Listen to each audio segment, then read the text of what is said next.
Setelah guncangan badai pemutusan hubungan kerja atau PHK di awal tahun 2025, kini angka pengangguran ikut terseret. Lapangan kerja tiba-tiba hilang layaknya barang langka.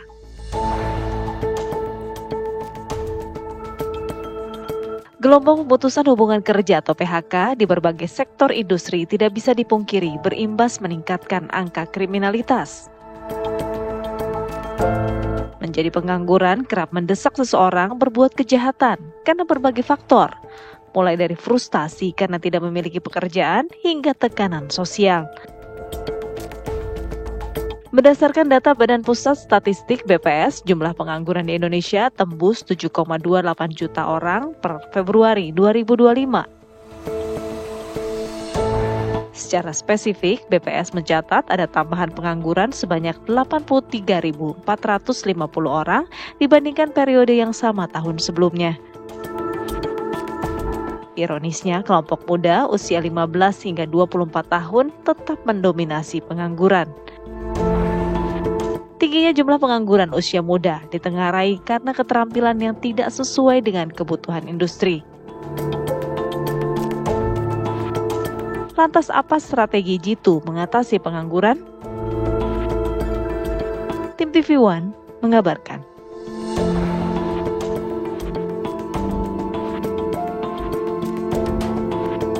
Ini menjadi faktor di mana angka pengangguran begitu meningkat. Kebutuhan industri tidak ketemu dengan para pencari kerjanya. Misalnya kayak industri butuh operator mesin, lantas butuh yang terkait di industri nggak ketemu, yang akhirnya ini menjadi tantangan kita di Kementerian Tenaga Kerja. Nah, lalu apa solusinya? Solusinya kita siapkan balai-balai latihan kerja untuk kawan-kawan pencari kerja agar apa? Ketika kebutuhan industri ini ketemu, makanya kita juga kolaborasi dengan pengusaha-pengusaha atau pelaku usaha untuk bisa mengkolaborasikan kebutuhannya. Ya, di Kumala dan juga pemirsa, kayaknya kalau kita melihat paket pengantar tadi, layaknya kita bersyukur ya, walaupun kita bekerja di long weekend, ya kan, walaupun tadi kita lihat bagaimana antrian begitu panjang bagi mereka yang ingin mencari pekerjaan. Sesulit itukah di Kumala pertanyaannya? Iya. Dan apa sebenarnya penyebab ya angka pengangguran ini mengalami peningkatan periode yang sama dengan tahun lalu? Betul. Kita akan bahas dengan narasumber yang sudah hadir di studio. Rame nih. Iya, ya. Kita kenalkan satu persatu. Mulai dari ujung mungkin ya.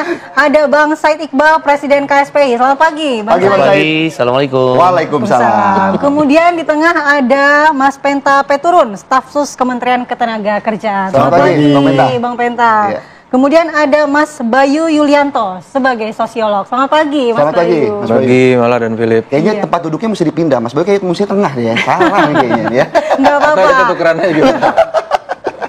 Oke, mungkin saya tanya dulu ke Pak Penta ya. Pak Penta, ini kan angka pengangguran meningkat ini berdasarkan data BPS. Nah, kira-kira apa yang menyebabkan stagnasi atau rendahnya penyerapan tenaga kerja saat ini? Ya, hari ini kalau kami Kementerian Tenaga Kerja kan berdasarkan data yang ada, juga ada beberapa faktor. Ini mungkin nanti yang kompeten kalau kami hanya melihat dari faktor ada eksternal dan internal. Eksternal itu berdasarkan rencana kerja kami, rencana penyusunan tenaga kerja mikronya, itu ada faktor eksternalnya baik secara ekonomi global, ekonomi digital hari ini, disrupsi digital. Selain itu juga ada program internal. Program internal itu di perusahaan. Ada soal produktivitas, soal tingkat problem perusahaan sendiri. Nah, itu yang membuat tingkat pengangguran juga meningkat. Jadi ada hal-hal faktor yang terjadi. Apakah ada strategi khusus kemudian dari Kementerian Ketenagakerjaan untuk mengantisipasi hal-hal seperti ini? Ya, kita kemarin udah buat program, tapi di bulan Maret itu kita buat program penyusunan rencana tenaga kerja mikro. Jadi ada 18 provinsi, kita mendata, kita minta pelaporan wajib lapor perusahaan, dan itu dilatih dari mulai 18 provinsi. Jadi di Snaker kita minta untuk mulai menyusun rencana tenaga kerja mikro itu. Yang kedua juga perusahaan kita minta untuk melakukan wajib lapor lowongan kerja. Nah itu yang pertama. Yang kedua prediksinya kita juga akan mempersiapkan karena ada problem soal matching ya, matching tenaga kerja yang hari ini ada pergeseran. Disrupsi digital itu membuat ada pergeseran. Jadi ada persiapan untuk salah satunya pasca anak-anak sekolah. Jadi school to work transition. Jadi transisi itu yang kita siapin bagaimana membuat yang angka yang paling besar kan itu adalah angka anak usia di bawah 24 tahun. Jadi SMK yang paling tinggi. Nah, angka itulah yang menjadi prioritas kita nanti. Prioritas itu bagaimana menyiapkan misalnya kita kan punya program vokasi, pelatihan vokasi misalnya buat BLK. Nah, BLK itu yang memprioritaskan matching dengan dunia industri dunia usaha. Satu yang kedua juga kita siapkan ada program namanya tenaga kerja mandiri. Jadi karena dia ada yang formal ada informal. Tenaga kerja mandiri itu yang akhirnya bisa mengarahkan mereka bisa berwirausaha. Jadi Pak Penta, kalau memang ini ada pergeseran ya, otomatisasi kemudian digitalisasi, harusnya kan serapan tenaga kerja di bidang itu justru ada ya, justru terbuka. Tapi ini kan buktinya justru meningkat angka pengangguran. Ya, nah itu dia sekarang kan kebijakan Presiden bagaimana semua kementerian bekerja sama. Jadi kurang lebih Kementerian Kerja sudah mulai mensinkronisasi yang di 9 kementerian, paling tidak 9 kementerian dan kelembagaan. Misalnya dengan kehutanan misalnya orang tidak ada hubungan, tapi di kehutanan itu ada namanya program perhutanan sosial. Nah, nanti memaksimalkan hasil-hasil panen yang di manajemen, pemasaran dan sebagainya di BLK kita. Atau dengan UMKM, misalnya UMKM itu ada perbandingan sampai penyerapannya pelatihan dengan kita UMKM. Jadi UMKM tidak punya balainya ke kita. Terus sinkronisasi dengan Kementerian Pendidikan. Nah, bagaimana kurikulum pendidikan itu matching dengan dunia usaha. Lantas misalnya dengan industri. Jadi ada persiapan misalnya teman-teman yang SMK, SMA itu bisa matching dengan industri. Jadi ada program misalnya magang di tempat-tempat industri atau di luar. Jadi itu satu yang di internal. Yang kedua persiapan untuk keluar. Jadi itu di dalam. Yang keluar juga ada program magang yang dilakukan oleh kementerian kerjasama misalnya dengan Jepang, dengan negara lain. Nah itu mungkin. Saya langsung mau ke Bang Said, bisa ada tanggapannya dari KSPI sendiri melihat bagaimana fenomena pengangguran yang cukup tinggi? Pertama, apa yang dijelaskan oleh pemerintah dan pemerintah itu ngawang-ngawang, nggak jelas. Karena ditanya kenapa itu meningkat. Sederhana, mari lihat data. Pertama, 2024 pemerintah mengeluarkan 77 ribuan. Catatan kami, litbangnya KSPI dan Partai Buruh itu sekitar 120 ribu lebih ya. Perbedaan angka bisa kita perdebatkan nanti. Dan setiap tahun memang terjadi terus. Yang kedua, dalam 3 bulan 2025 aja pemerintah udah ngumumin 24 ribu. Kami mengumumkan 60 ribu di 50 perusahaan, by name, by address ada. Itu udah menjelaskan apa yang disampaikan oleh BPS. Bahwa ada persoalan serius, terjadi PHK di mana-mana, maka terjadi peningkatan pengangguran. Itu kan sederhana benar. Itu baru kita bicara yang formal. Belum yang bicara informal dan digital. Kalau dibilang ada pergeseran digital, justru digital ekonomi kayak Gojek, Grab, Shopee, kripto dan sebagainya itu yang ada marketplace, itu PHK di mana-mana. Bukan terjadi pergeseran ke digital. Tidak. Ada persoalan serius. Apa faktornya? Catatan kami di Litbang Partai Buruh dan KSPI itu, yang pertama, PHK terjadi karena efisiensi. Nah, kenapa efisiensi? Dari 1.000 karyawan jadi 500 karyawan. Itu yang digital juga begitu. Apa penyebabnya? Daya beli turun, deflasi. Jadi pemerintah harusnya dalam hal ini, Kemenaker menganalisa. Jangan hanya sekedar memberikan jawaban data serikat kok segini, data pemerintah. Bukan itu tugas pemerintah. Daya beli gimana? Dia tanya ke Menko Perekonomian dan jajaran di bawahnya. Itu bisa dilihat dari angka deflasi. Kalau daya beli turun, pasti efisiensi. Yang kedua, relokasi. Relokasi itu bisa kayak Sanken Indonesia, Yamaha Musik itu perusahaan bagus, perusahaan Jepang. Dia melakukan relokasi ke negara Cina, ke prinsipal negara di mana berasal. Penyebabnya apa? Regulasi.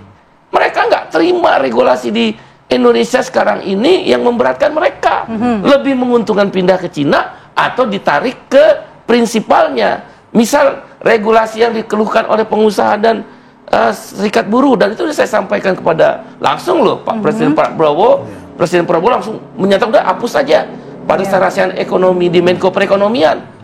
Itu adalah contoh ya regulasi Permendak nomor 8 2024 yang membolehkan apa itu impor barang dari Cina masuk ke pukul tekstil. Lihat data 2024 itu di tekstil. Lihat data 2025 itu di tekstil. Aduh, masa kayak gitu aja artinya itu juga berdampak terhadap pengangguran ya. Otomatis karena PHK. PHK itu pasti pengangguran. Itu saya sebenarnya. Mau ke Mas Bayu. Mas Bayu, dampak sosial yang langsung bisa terjadi di tengah gelombang PHK yang tinggi yang menyebabkan pengangguran juga meningkat seperti apa?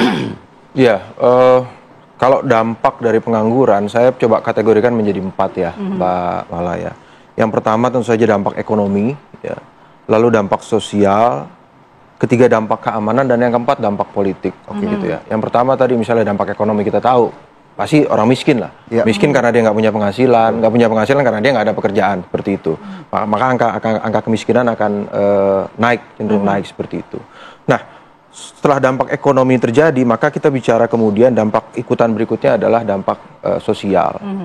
Nah, kemiskinan itu juga membuat potensi-potensi ketegangan sosial, pergesekan sosial di masyarakat itu juga akan tinggi. Ya. Dan ini berpotensi untuk muncul tuh gejala-gejala kayak misalnya tawuran atau itu akan ada kecenderungan naik ya. Secara sosiologis ini dampak sosial. Lalu yang juga tidak bisa diabaikan dan ini seringkali terjadi polanya sejak lama adalah ketika terjadi pengangguran secara besar, maka akan akan meningkatnya tekanan sosial untuk wilayah pedesaan. Kenapa? Karena rata-rata yang kena pengangguran ini adalah di perkotaan, kawasan industri. Di mana kemudian mereka mencari bantalan ekonomi ketika mereka menghadapi situasi sulit itu. Biasanya mereka akan masuk ke wilayah-wilayah pedesaan, kembali ke kampung halaman yang masih punya kampung tentu saja. Kembali kampung halaman, mereka hidup menjadi buruh tani atau bersandar lagi kepada sektor pertanian yang memang selama kurun waktu lampau sampai sekarang ketika terjadi situasi krisis gitu ya, mereka pulang menjadi buruh tani. Nanti kalau sudah dapat kerjaan lagi mereka pergi ke Jakarta. Yang ketiga adalah dampak keamanan. Dampak keamanan ini saya bedakan sedikit dengan pergesekan sosial. Ini masalah angka kriminalitas juga akan cenderung naik tinggi ya. Tindakan kegiatan-kegiatan ilegal ya, orang jadi jual narkoba seperti itu, lalu orang juga kekerasan, termasuk premanisme yang selama hampir beberapa minggu ini sering muncul di media massa gitu. Itu juga ada kaitannya langsung betul. Dan yang terakhir dampak politik, karena kalau ini terjadi secara masif dan luas, ini akan memicu ketidakstabilan politik juga pada level nasional juga pada level lokal. Jadi saya kira ini dampaknya bisa multi efek dari persoalan pengangguran, apalagi kalau skalanya masif seperti itu. Tapi yang cukup besar, kenapa justru angka kejahatan meningkat di sektor kota? Artinya secara data dari Polri juga menyebutkan bahwa 60% terjadi peningkatan kekerasan ataupun pencurian kriminalitas terjadi di kota. Iya, karena kan tadi saya katakan industri ini kan rata-rata di wilayah perkotaan. Nah, ketika mereka terdampak pengangguran tadi seperti disampaikan oleh narsum sebelumnya, ini kan di wilayah-wilayah perkotaan seperti itu. Nah, otomatis ya yang paling secara region ya, secara kewilayahan yang paling mungkin mendapat konsekuensi untuk tindakan-tindakan kekerasan, ilegal segala macam memang di wilayah perkotaan seperti itu. Berarti opsi untuk kembali ke desa apakah juga bisa mengurangi angka kriminalitas di kota? Begini, sebenarnya bukan opsi, ini biasanya pilihan terakhir yang dilakukan oleh orang-orang yang kehilangan pekerjaan di kota gitu. Sehingga bagi mereka kembali ke kampung halaman itu menjadi sangat logis. Karena itu bantalan ekonomi terakhir itu biasanya. Mereka jadi buruh tani apa segala macam sebelum ada kesempatan kerja lagi di wilayah. Tapi kan biasanya mereka gengsi kalau artinya mau kalau udah lapar nggak ada gengsi kan biasanya bawa duit yang banyak kan begitu. Iya, tetapi kalau sudah situasi ini terjadi pada krisis 98 juga seperti itu. Begitu terjadi PHK massal pengangguran, mereka pulang kampung mau tidak mau karena di situ masih ada lingkup-lingkup keluarga extended family ya, keluarga besar yang bisa menjadi tadi saya sebut tadi tumpuan bantalan ekonomi, gitu ya. tumpulan ekonomi terakhir gitu. Ketika nggak ada lagi yang bisa Tapi mereka. begini Mas, tadi kalau kata Pak Penta itu kan usia yang saat ini sulit mendapatkan kerja adalah di bawah 24 tahun ya. Betul. Apakah ini bisa nantinya terjadi loss generasi nih kepada generasi-generasi usia seperti ini? Kita akan bahas, tapi kita jeda terlebih dahulu, Mas Bayu. Usai jeda kita lanjutkan dialog. Kembali di Apa Kabar Indonesia Pagi, banyak pabrik yang tutup, banyak PHK, tapi ada yang buka nih lowongan. Satgas PHK, Satgas premanisme, bisa nggak ya kita ngelamar ya? Itu dia yang menjadi pembahasan bagaimana kemudian Satgas PHK ini nantinya akan membantu ya, selain mempertahankan karyawan-karyawan yang sudah bekerja, buruh-buruh yang sudah bekerja, apakah juga nantinya akan melibatkan mencari para pekerja baru yang bermunculan begitu, Mas Penta? Ya kalau konsepnya ini kan pertama sebetulnya ada di pertemuan Sarasa Ekonomi, Pak Iqbal yang pertama kali kalau kita lihat di publik yang pertemuan itu yang mengusulkan kepada Presiden dan langsung direspon. Dan menurut kami di Kementerian kami sangat appreciate dan mendukung sekali adanya itu. Karena harapannya adalah dengan kondisi misalnya data yang real dari BPS hari ini misalnya itu konkret datanya kan. Dan kita nggak bisa tolak bahwa ada angka pengangguran, ada kesenjangan dan kemiskinan, dan itu harus cepat tanggap. Jadi pemerintah dalam hal ini Kemenaker untuk menanggapi Satgas ini ada, dan kita mensupport. Dalam bentuk supportnya apa? Yang kita siapkan sekarang. Jadi antisipasi karena bagian dari tugas dari Kemenaker, antisipasinya yang tadi ada program persiapan, bahkan sebelum PHK harusnya perusahaan juga memberitahu kita. Jadi kita ada persiapan untuk upskilling atau reskilling, misalnya pelatihan kompetensi. Bahkan mungkin ada bukan cuma pelatihan tapi juga ada sertifikasi. Tapi kalau pelatihan sendiri apakah juga dipersiapkan lapangan pekerjaan mandiri, bisnis mungkin supaya mengurangi angka pengangguran dari kementerian? Itu yang ada, tapi karena efisiensi di Kemenaker itu ada program namanya tenaga kerja mandiri. Jadi ada bantuan pemerintah kepada pekerja informal dengan permodalan dan persiapan manajemen, TKS, padat karya. Jadi itu yang memungkinkan negara, pemerintah bisa terlibat. Tapi kalau persiapan untuk tenaga kerja berikutnya di pekerjaan formal, nah kita hanya minta perusahaan misalnya membuat wajib lapor terlalu kerja. Baik, Bang Said, apakah itu cukup Satgas PHK nantinya? Selalu paradigmanya lama. Kalau ada PHK, pengangguran meningkat, tawarkan satu budget tertentu, padat karya, program bersihin selokan. Orang yang 1 jam bekerja dalam 1 minggu kata BPS dia adalah tidak nganggur. Nah itulah yang dikejar sama pemerintah tuh. Yang penting ada satu budget bersihin selokan, sapu-sapu jalan. Bukan itu yang diharapkan oleh rakyat, oleh para pencari kerja. Pengangguran ini kan ada 2. Satu yang fresh graduate, dia selesai sekolah tapi nggak mendapatkan lapangan pekerjaan, job fair kemarin itulah. Yang kedua, orang sudah bekerja tapi di PHK. Itu masalahnya harus dikerjain, bukan dijawab dengan padat karya, rescaling. Itu untuk jangka panjang, iya. Tapi untuk jangka pendek, saya kebetulan ILO governing body. Dalam jangka pendek harusnya dicari pokok persoalan tadi. Kalau dia relokasi, ada regulasi, maka deregulasi. Cabut itu Permendak nomor 8 2024. Kalau ada persoalan daya beli, upahnya murah. Karena selama 10 tahun nggak pernah naik upah. Berarti itu yang dilakukan oleh Pak Prabowo kan, menaikkan upah 6,5% atas usulan kami dari Serikat Buruh, bukan dari Kemenaker. Itu yang maksud saya, harusnya Kemenaker mencari inti persoalan, bukan ada naik pengangguran, udah suruh nyapu-nyapu 1 jam dalam seminggu, udah angka pengangguran turun. Itu namanya moles-moles angka, itu yang nggak mau Presiden. Tapi kan Bang Said, daripada menganggur, artinya mungkin ada pilihan lain, kriminalitas, artinya kan memberikan Anda kerja tapi dengan upah yang nggak bisa menghidupi.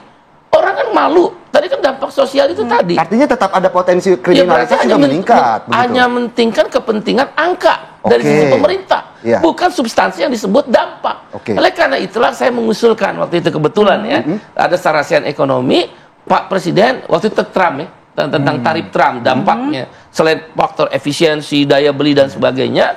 Saya mengatakan bentuk satgas karena dia ada kemungkinan dengan pengenaan tarif Trump makin mempercepat terjadi angka pengangguran akibat PHK. Apa itu satgas? Satu, pemetaan. Di mana nih daerah-daerah yang akan terjadi PHK. Yang kedua, klasifikasi. Ada perusahaan yang kemungkinan akan PHK, tapi kalau dikasih stimulus dikasih bantuan oleh pemerintah, dia nggak terjadi PHK. Itu harus dilakukan. Yang ketiga, bahkan Presiden bilang, oke, kan pemerintah ada program hilirisasi, itu pasti nyerap tenaga kerja, walaupun jangka panjang ya, tapi dipersiapkan. Kemudian ada apa namanya di Waikambu, perikanan akan ditingkatkan di NTT sana. Cuma Presiden bilang kan, nanti jangan orang Indonesia, orang Tegal maunya kerja di Tegal, tapi nanti bolehlah dia kerja ke Waikambu, dia kerja di Bekasi dan lain sebagainya. Nah, dari situlah Satgas PHK mengintegrasikan kementerian. Nah, maka dia tidak hanya terdiri dari unsur pemerintah, tapi ada serikat buruh, ada dilibatkan Kadin Apindo, ya kan, ada juga akademisi dan lain sebagainya. Pengintegrasian itulah supaya bisa terpecahkan, bisa terpecahkan masalah pengangguran yang tadi dibilang short time. Untuk long time itu yang perencanaan kalau dulu pemerintahan Soeharto kan kita kenal Repelita untuk 5 tahun. Nah, ini nggak ada. Gitu loh. Kita tangkap poinnya.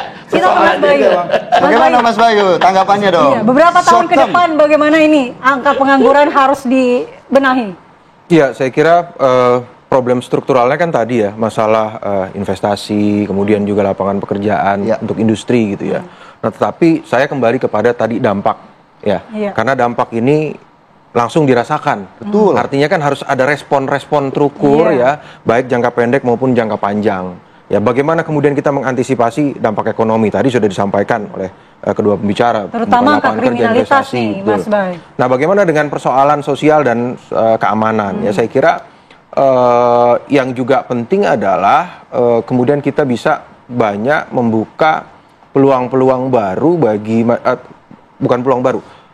Bantalan ekonomi yang tadi saya katakan di pedesaan itu harus juga difikirkan sebagai satu. Sebenarnya ada satu, saya potong sedikit. Ada program pemerintah bagus, jaminan kehilangan pekerjaan. 6 bulan orang nggak perlu pulang ke desa, karena dia sudah ada bantalan sosial itu yang social protection itu. Maksud saya begini, ini apakah itu bisa mencakup semuanya? Oh, kan, itu wajib. Ya betul, kan wajib kan? Maksudnya begini, GKP itu. Bagi yang tidak, ya kan kita bicara realitas, Bang. Bagi yang tidak ini kan tidak ada pilihan si BPJS Ketenagakerjaan tidak ada pilihan lain kan mereka harus pulang, Bang. Bantalan ekonomi paling mungkin kan mereka bisa ke pedesaan. Itu, Pak Bayu, 60% itu diberikan benar. Tidak dengan persyaratan. Kalau benar, itu maksud saya. Tapi kan tidak semua benar. Tapi kalau benar, banyak faktanya nggak benar. Realitasnya kan seringkali kan realitasnya tidak semuanya. Nah, bagi yang tidak, ini kan mereka juga kemudian harus mencari jalan keluar, Bang. Iya, betul. Dan salah satu jalan keluar yang sering ditempuh itu mereka pulang ke kampung. Di krisis 98 kan begitu. Mereka balik ke desa jadi buruh tani. Nah, menurut saya perlindungan sosial harus ada skenario-skenario untuk social protection bagi mereka-mereka ini. Di samping tadi pemerintah juga tetap harus membuka Pak Bayu, jaminan kehilangan pekerjaan. Betul. Social protection. Dan tentunya kita juga berharap bagaimana jaminan tersebut bisa benar itu yang Pak Bayu bilang. Kan realitas bisa menakar. Ya tentunya gitu loh. Mas Penta juga ini suatu tekanan begitu ya, bisa menjamin bagaimana jaminan kehilangan pekerjaan ini bisa diterapkan begitu ya, untuk menekan angka kriminalitas yang hingga saat ini masih terus. Ya, kalau kriminalitas tentu saja penegakan hukum itu juga penting. Ya, itu kan itu juga apabila sudah ada tindakannya menjadi dampak juga nih begitu. Akibat tingginya angka pengangguran. Sayang sekali durasi kita sudah habis, masih panas. Oke, sedikit saja Mas Penta ya. Tadi satu poin aja. Benar Bang Iqbal, Bang, dalam waktu dekat ini kan kita 22 sekaligus memberitahukan kepada masyarakat yang disampaikan Bang Iqbal tadi, kita ada job fair yang akan dibuka oleh Presiden 22-23 Mei. Jadi itu akan membuka lowongan pekerjaan perusahaan 105 dan kurang lebih menyerap 25 ribu orang. Ya tentunya kita berharap itulah salah satu opsi ya untuk bisa menekan angka pengangguran, angka PHK begitu di Indonesia. Terima kasih Mas Bayu, Mas Penta dan juga Mas Iqbal untuk waktunya pada pagi hari ini. Sangat menarik ya, bagaimana kita terus harus bekerja, bersyukur begitu ya, karena masih banyak masyarakat yang membutuhkan pekerjaan begitu ya. Dan pemirsa, Apa Kabar Indonesia Pagi akan kembali di segmen selanjutnya. Kami masih memiliki sejumlah berita viral untuk Anda. Sesaat lagi.